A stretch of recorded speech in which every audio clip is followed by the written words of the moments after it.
दोस्तों, zero balance पे आप यदि खाता खोलना चाहते हैं तो आप पोस्ट ऑफिस के इस अकाउंट में जीरो बैलेंस में खाता खोल सकते हैं। इसका आपको प्ले स्टोर पर IPPB मोबाइल बैंकिंग लिखनी है तो आपको ये देखने को मिल जाएगा। तो इसको हम डाउनलोड करते हैं और इसमें खाता कैसे खोला जाता है वह आज आपको हम बता देते हैं। जिन लोगों को बैंक में मिनिमम बैलेंस रखने में दिक्कत आती हैं उनके लिए यह मोबाइल ऐप बहुत ही अच्छा है, क्योंकि इसमें मिनिमम बैलेंस रखने की कोई आवश्यकता नहीं है। यह जीरो बैलेंस पे खाता खोला जाता है। तो मिनिमम बैलेंस इस समय बहुत बड़ी समस्या है और जेब पर भारी होती है।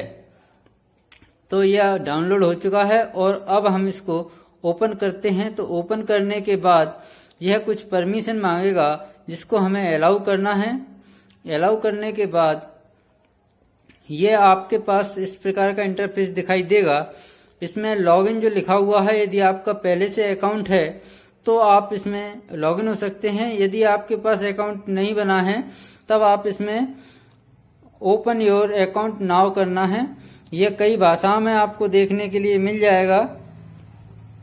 ये जैसे ही आप इस पर रखेंगे, इंग्लिश, हिंदी और तमिल, तेलुगु, कन्नड़, मलयालम, उड़िया आदि कई भाषाओं में देखने के लिए मिल जाएगा। हम इंग्लिश को सिलेक्ट करते हैं और ओपन योर अकाउंट नाउ करते हैं तो आपको देखने को मिलेगा कि इसमें मोबाइल नंबर और आपका पैन कार्ड जरूरी है। यदि आपके पास मोबाइल नंबर, पैन कार्ड और आधार कार्ड है तो आप इस अकाउंट को ओपन कर सकते हैं। तो इसमें मोबाइल नंबर और पैन कार्ड डालकर हम इसको आगे की प्रोसेस करके आपको बताते हैं। कंफर्म करते ही, मोबाइल नंबर और पैन कार्ड डालते ही हमारे पास OTP आएगा और OTP को हम इसमें एंटर करेंगे। OTP को हम इसमें एंटर करते ही हमारे पास इस प्रकार का इंटरफेस दिखाई देगा, जिसमें ये लिखा है आधार नंबर। आपका जो आधार नंबर रहता है उसको आपको इसमें एंटर करना है। यदि आपके पास आधार नंबर नहीं है तो आप जो आधार वर्चुअल ID रहती है उसको भी इसमें एंटर कर सकते हैं। तो आधार नंबर आपको पहले एक बार ऊपर डालना है यहाँ पे, उसके बाद दोबारा उस पर आधार नंबर इस पर एंटर करना है। और कंफर्म करने के लिए तो मैं आधार नंबर इसमें एंटर करके आपको ये इसके आगे की प्रोसेस और बता देता हूँ। हमने आधार कार्ड जो सबमिट किया है उसके बाद OTP आएगा। OTP आने के बाद इस पे आगे प्रोसेस होगी।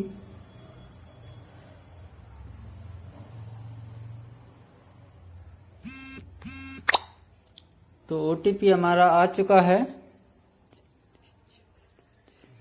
इसको हम एंटर कर देते हैं।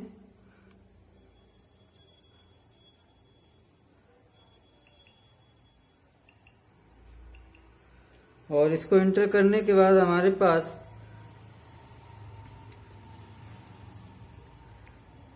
नेट थोड़ा स्लो है दोस्तों, इस प्रकार का इंटरफेस दिखाई देगा। अब इसको हमें ये जो पर्सनल इंफॉर्मेशन है, पैन कार्ड है, उसका पूरा detail, nominee detail, additional information और अकाउंट इंफॉर्मेशन, ये सभी की इसमें पूरी प्रक्रिया करनी है। ये देखिए हमारा इसमें नाम आ चुका है और पिताजी का नाम आ चुका है, सारे नाम इसमें आ चुके हैं। अब इसको हम ईमेल ID यदि आपको है तो आप इसमें ईमेल ID लिख सकते हैं। इसको हम सेव कर देंगे। अच्छा, इसमें ये जो मदर्स का नाम है इसको हमें लिखना पड़ेगा, तो इसको भी हम लिख देते हैं। जैसे ही हमने ये पूरा भर दिया उसके बाद राइट टिक का आप पे निशान आ जाएगा। इसी प्रकार हम पैन कार्ड की भी डिटेल लिखेंगे और इसमें जो एड्रेस वगैरह है वो सारा आ जाएगा। इस पे भी हमारा ग्रीन टिक हो गया। नॉमिनी डिटेल में आप क्या लिखना चाहते हैं, किसको बनाना चाहते हैं। यदि बनाना चाहते हैं तो ऊपर इसमें करना टिक यस करना पड़ेगा। यदि आप नॉमिनी नहीं बनाना चाहते तो दूसरे नंबर पे आपको क्लिक करना पड़ेगा।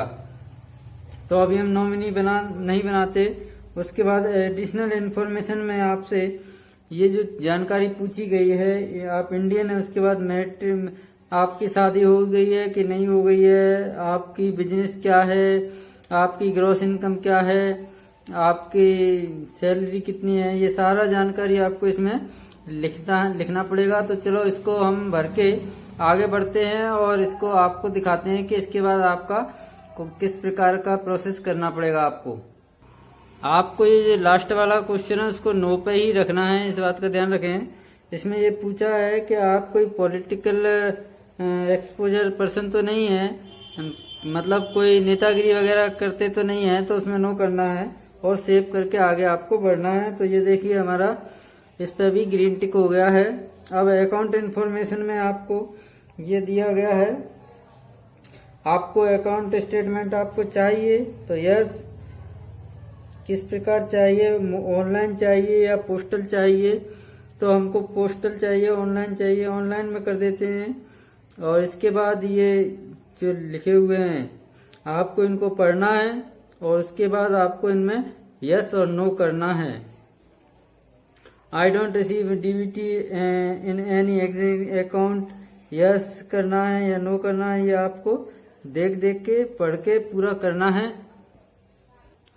आपकी जो सब्सिडी आती है, यदि आप इस अकाउंट में लेना चाहते हैं तो आपको यस करना पड़ेगा, और यदि आप नहीं लेना चाहते, जो दूसरे अकाउंट में आपकी सब्सिडी डीबीटी जो भी आती है, तो आपको इसमें नो करना पड़ेगा। ये वाला सिलेक्ट ऑप्शन करना है और उसके बाद कंडीशन पे यस करना है और ओके कर देना। ये देखिए आपका सभी ग्रीन हो चुकी हैं और कंटिन्यू पे आपको क्लिक करनी है। कंटिन्यू पे क्लिक करते ही आप कंफर्म कर देंगे। कंफर्म करेंगे तो एक ओटीपी और आएगी आपके पास, वो आपको इसमें इंटर करना है। और ओटीपी हमारी आ चुकी है, इसको हम इसमें एंटर करके दिखाते हैं आपको। ये हमने इसमें एंटर कर दी है और ये हमारा अकाउंट बन चुका है। और इसके बाद हम गो टू होम जाएंगे।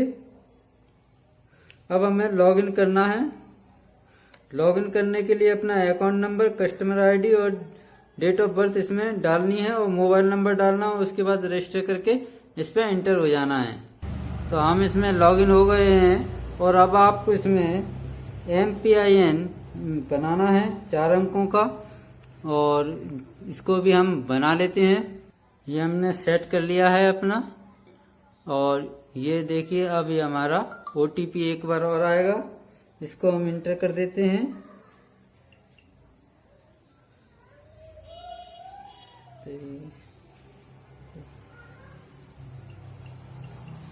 ये हमने सबमिट कर दिया है और ये हमारा सक्सेसफुल हो गया है। अब जो हमने सेट किया था 4 अंकों का कोड, उसको डालकर हम इंटर करके हम अपना अकाउंट ओपन करते हैं।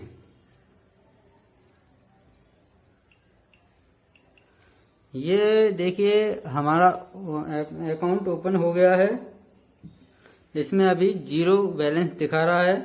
अब इसमें आप स्टेटमेंट देख सकते हैं। अपना स्टेटमेंट देखने के लिए आप देख सकते हैं इसमें 10 ट्रांजैक्शन आपको इसमें देखने को मिलेंगे।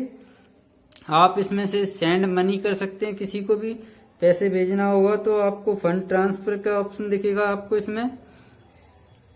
ये फंड ट्रांसफर का है, इसमें आपको ऐड करना पड़ेगा और पैसे ट्रांसफर हो जाएंगे।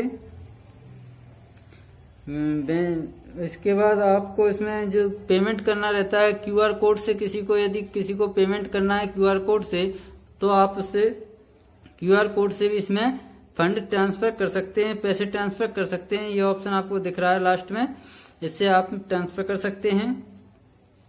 इसके अलावा बिल पेमेंट करने हैं आपको किसी के, तो बिल पेमेंट भी आपको इसमें करने को मिल जाएंगे। बिल पेमेंट भी आप इसमें से कर सकते हैं। इलेक्ट्रिशियन का, mobile prepaid, DTH recharge, gas, water recharge, tax, loan, insurance, rental, सभी प्रकार के आप टोल का रिचार्ज भी आप इसमें कर सकते हैं। ये सारे के सारे आपको इसमें से पूरे बेनिफिट आपको देखने को मिल रहे होंगे। हेल्थ इंश्योरेंस का भी इसमें ऑप्शन है, आप हेल्थ इंश्योरेंस भी इसमें से करवा सकते हैं। और जो इंश्योरेंस कंपनियां उसके रिचार्ज इसमें से कर सकते हैं। इस प्रकार आप देखेंगे क्विक बिल होम पे जाएंगे, होम पे जाके देखेंगे तो ये आपको सारे ऑप्शन इसमें से देखने को मिल रहे होंगे। और ये सबसे अच्छा खाता है क्योंकि इसमें आपको जो बैलेंस का मेंटेनेंस रहता है वो 0 बैलेंस रखना है, कोई बैलेंस नहीं है। इसका बस एक ध्यान रखें दोस्तों, 1 साल के अंदर आपको इसकी पूरी केवाईसी, फुल केवाईसी आपको पोस्ट ऑफिस में जाकर करानी होगी। जो आपके नजदीकी कोई सा भी पोस्ट ऑफिस है वहां जाकर आपको अपनी केवाईसी इसमें करानी है। पूरी इस बात का विशेष ध्यान रखें, नहीं तो ये अकाउंट बंद हो जाएगा। 1 साल के अंदर आपको पूरी केवाईसी करानी है इसको। तो उम्मीद है जिन लोगों को मिनिमम बैलेंस रखने में दिक्कत आती है, क्योंकि मिनिमम बैलेंस इस समय बैंकों ने बहुत ज़्यादा कर दिया है।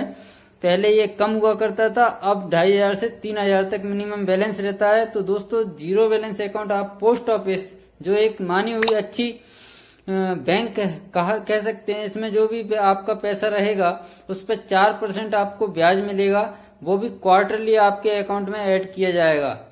तो अच्छा खासा आप घर बैठे 0 बैलेंस में अकाउंट खोल सकते हैं। उम्मीद है जानकारी पसंद आई होगी। वीडियो देखने के लिए धन्यवाद। नमस्कार, अस्सलाम वालेकुम, सत श्री अकाल।